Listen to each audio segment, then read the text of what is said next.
Andhra Pradesh assembly ఎన్నికలకు సంబంధించిన association for democratic reforms ఆసక్తికర లెక్కల్ని బయటపెట్టింది. ఓవరాల్గా ఏ పార్టీకి ఎంత శాతం ఓట్లు వచ్చాయి, నోటా ఓట్ల శాతం ఏ నియోజకవర్గంలో ఎక్కువగా ఉందో ఓ విశ్లేషణ విడుదల చేశారు.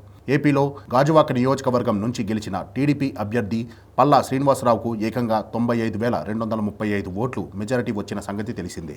ఆ తర్వాత భీమిలి నుంచి గెలిచిన టీడీపీ ఎమ్మెల్యే గంటా శ్రీనివాసరావుకు 92,401 మెజారిటీ దక్కింది. ఆ తర్వాత నారా లోకేష్కు మంగళగిరి నియోజకవర్గంలో 91,413 ఓట్ల మెజారిటీ దక్కింది.